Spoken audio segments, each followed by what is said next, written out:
Yo, what is up guys, and welcome to the new patch notes for patch 6.2e. There's gonna be a lot of champion changes, especially here, so let's read through it. They say summer changes everyone. 1 minute you're laning like always, thinking the game will never change, then suddenly the tide shifts. Buffs start to roll in like heat waves from the hottest summer. You know what, I don't really care about all of this. Let's just get to the champion.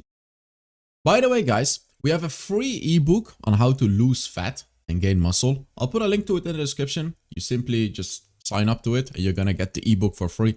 I wrote it and Tarek wrote it together. So if you wanna see a book written by me, just, link in the description, pinned comment, that's it. So, champion changes. Ooh, Urgot. I'm always gonna do guessing before I see. So I'm guessing that Urgot is getting buffed. Urgot feels very, very lackluster. This patch, we're striking a balance between revving up some of our underperformance and cooling off the overachievers. Isn't that what, we always do, but whatever. Champions that strive in the early game, like Urgot, Viego, and Pantheon, will be getting a surge of power to help boost their tempo. Good. Wait, but Viego? Isn't Viego like the most broken jungler in the game right now?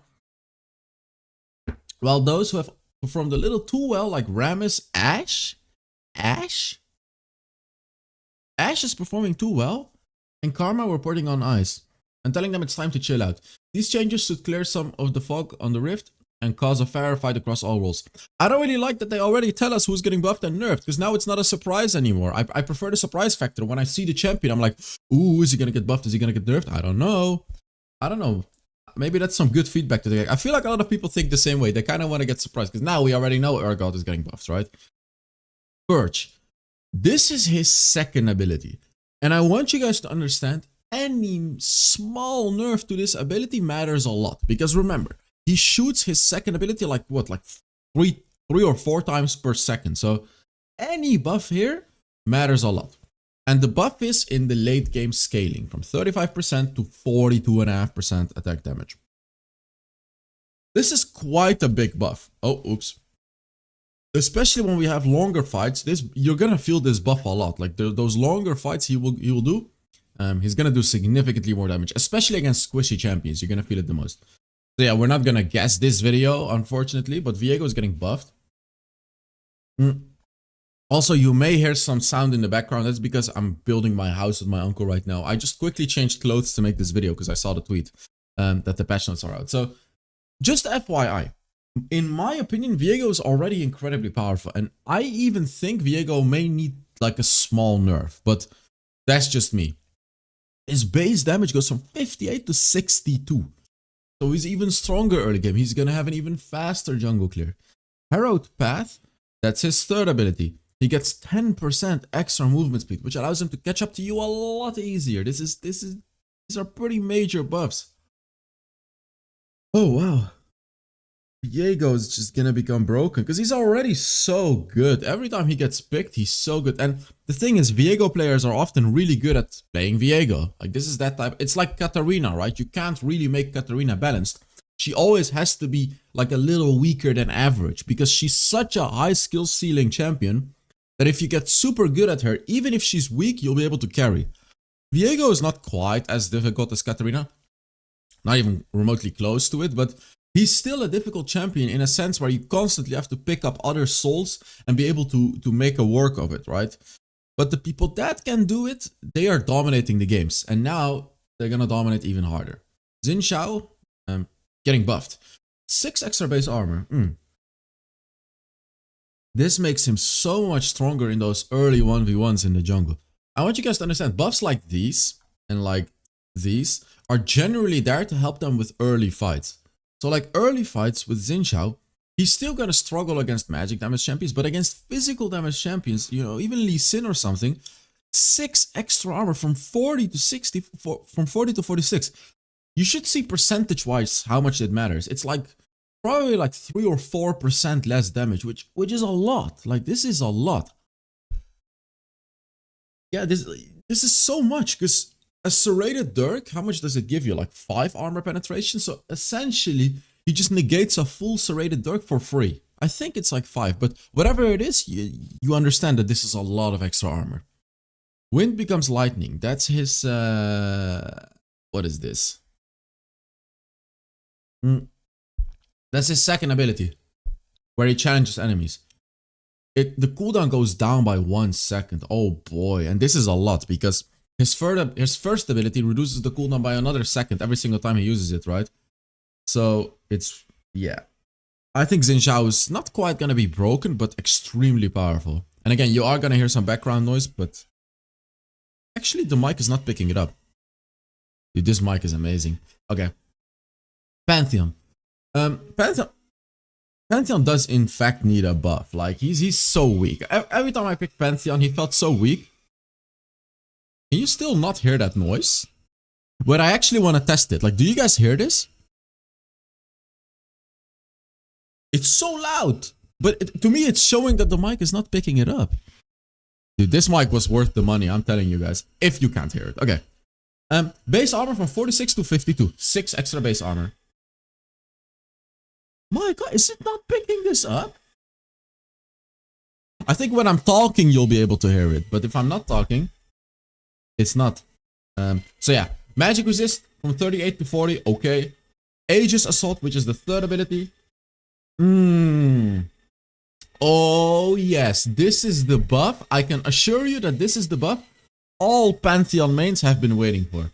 Oh my god. You know what this is? When he uses the empowered third ability. Yes, the empowered third ability. It doesn't say it, but it's only the empowered third ability that gives the movement speed, I'm pretty sure. Now you get it for 2.5 seconds, which means if you're running away from an enemy, you can very briefly put that shield up and then take it away and then run away because of the bonus movement speed. So you can actually use it to just dodge stuff or run away. This is an amazing change because every single time Riot is making Wild Rift easier to play. With, you know, champion reworks and everything is just being made easier. You know, the Camille rework, all kinds of reworks have been done to make champions easier. This, on the other hand, allows opportunity to make some really high level outplays. You know, quickly use that shield. Use the movement speed to run away, right? Like, this is not something your complete beginner is gonna do. So this is great. Braum. Whoa, a lot of changes to Braum. Base health from 660 to 690. As if he isn't already the strongest level 1 champion. What the hell? But okay. Consecutive blows. This is his passive. Damage dealt upon reaching 4 stacks. From 20 plus champion level times 12, it's now 30 plus champion level times 15. They're buffing him early game, they're nerfing this late game. Bonus basic attack damage after enemy is stunned. 4 plus champion level times 2.4. Now it's 6 plus champion level times 3. So this is actually getting an overall buff. Oh wait. No. This is nerfed late game, sorry. No, I'm blind. This is an overall buff. Look, 20 plus champion level times 12. 30 plus champion level times 15. This is an overall buff. It's just doing more damage. More burst damage and more damage afterwards. And then this as well. Wow, this is an overall buff. And then Winter's Bite, which is his first ability. Well, why is he getting buffed so hard? 1 second less cooldown and it doesn't cost much mana at all. 15 lower mana cost. So it means you can spam the hell out of this ability without running out of mana. Especially when you get Redemption, you're never gonna run out of mana. Third ability, okay. No, Braum is broken. This is his third ability cooldown gets reduced by 2 full seconds, not 1. Yeah, I'm assuring you guys right now, this is gonna make Braum broken. But to be fair, I understand it. You know why? Because every single game, Lulu Yumi. You know, of course they need to get nerfed, but then you still have Milio, you still have Nami, you still have Janna. All of these enchanter supports, they're just way too strong. So like, yes, we need to buff champions like Braum, like Alistar, like Leona. They're just falling behind these enchanters. So this is good, but this is too much. This is too much. I promise you guys that this is too much. He is gonna be broken. Rumble? What happens to Rumble? Flame Spitter, which is his first ability. Right, that's his first ability. It does 10 less damage. And then Danger Zone base damage. So when it's empowered in the Danger Zone, it also does 15 less damage. It just does a little bit less base damage. If they ever nerf Rumble, they need to nerf the shield, correct? So base shield value, yes, it's nerfed. Even in the late game, this is good. This is a good change because the shield was way too obnoxious. And then of course, the danger zone shield is also nerfed. We already read about Rammus. He is getting nerfed. Base attack damage from 58 to 54. Okay. Defensive bulk girl, which is his main ability, his main tankiness ability. The cooldown goes from 6 seconds to 7 seconds. And bonus damage while curled, 50 to 40. So he just does less damage, he's less tanky. This is great. It's really unfortunate to me that Ashe is getting nerfed, because in high elo, no one plays Ashe. No one plays Ashe. See, now she gets even less attack speed with the first ability. And then her ult has a 10-second longer cooldown. Yeah, again, no one is going to play Ashe anymore. She's already not being played at all in high elos. I'm not sure why she's getting nerfed. Like, is she really that strong in lower elos? Really? Because in high, I can promise you, in higher elos, she's completely useless. No, she's not useless, but she's just not good. Now, a champion that is good in high elo and in fact completely broken is Varus. So I'm gonna guess that they're gonna nerf the second ability of Varus. So they're gonna nerf the cooldown reduction and they're gonna nerf how much attack speed he gets from his passive. Okay, so his base attack damage goes from 58 to 54. This doesn't matter because he goes for attack speed build. This doesn't matter, this change. Second ability, this does matter. Detonation damage per stack is now, okay, so 0.5% less flat damage and 0.003% less ability power scaling. So this directly counters the build that everyone goes for. Not too much, it's still gonna be good, but it is gonna be weaker now. This actually does hit Varus, yes. And then Chain of Corruption, the cooldown is 10 seconds longer. This also hurts him a lot. But you know what I find unfortunate? Let me tell you guys what I find unfortunate. To me, it feels like Riot doesn't play their own game. Because why are we nerfing the old cooldown? Why are we nerfing the base stats? Because who on earth is ever going to play Lethality Varus now? Lethality Varus is completely useless, right? The only reason people play Varus is because of that stupid attack speed AP build. So just nerf this. Maybe even nerf it harder. And I would say buff his attack damage. I would say buff his first ability, right? Find the bridge. Make it all together. Because now Lethality Varus is even weaker and no one is gonna play him. No one is gonna ever play him. Which I find very unfortunate. I loved playing Lethality Varus, trying to aim the arrow from super far away and sniping people. But now you can't play it because it's completely and utterly useless. Karma. The base shield value goes down by 10. And then the empowered shield value goes down by 20. Nice and simple change. Zillion. His base health regen goes from 10 to 6. His base magic is from 36 to 28. That's significantly less.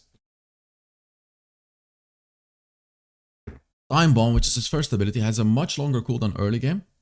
Late game, same. And then the base damage goes down as well, which scales into the late game. Twisted Time Flow, which is his... What ability is this? Is his second ability? It's the ability that makes everything goes faster. The cooldown goes up early game, so they're nerfing him early game a lot. He's not going to be as strong and as oppressive early game. His late game, however, is still going to be similar. It's the shield, yeah. But the shield also got nerfed. Aurora needs to get nerfed as well, by the way. Twofold Hex. First cast bonus damage. I think this is the first ability. They're just nerfing the damage by 3%. Which, you know what, is not too much. You know what, like I like changes like this, subtle changes. Because this actually does, this hits her at her biggest damage ability, which is her first ability. Gameplay changes. Alright, let's see. We're adjusting Hex Drinker so that it now has a more optimal build path, where you'll still be able to access magic resistance earlier. That's good, because now you just build a weapon blade and then you build, the Hex Drinker. So it's really good to have a little bit of magic resist prior to that. Making it a great pickup if you're fighting more ability power threats early. We're also adjusting Yordle's snap traps mark duration, making it easier for teams to follow up in place. That's also good, because you only used to have like 4 seconds or 5? Yeah, it's 5. So when you go Yordle's trap now, you actually have 8 seconds to catch the enemy, but it gives less gold late game. Okay, that makes sense, because the late game gold was super broken. 300 extra gold for a kill, that is a lot. Hex Drinker now, instead of 1100 gold, is 1200 gold. But now it builds from a longsword Longsword and a magic mantle is good. Right, like that's really, really good because now you can build the mantle early game. You're just gonna have more magic resist. Marvel Mortius, yeah, of course, the build path is different. Yordle's Death's Dance. Damage conversion ratio from 32% to 30. Okay, it's just getting an ever so slight nerf to the Cauterize effect. And then skins, I don't really care. I don't buy skins in Wild Rift. So yeah, that's it for the tier list. Not tier list, patch notes. What's wrong with me? Thank you so much for watching. And remember, ebook in the comments. And yeah, I'll see you guys in the next Wild Rift video. Bye-bye.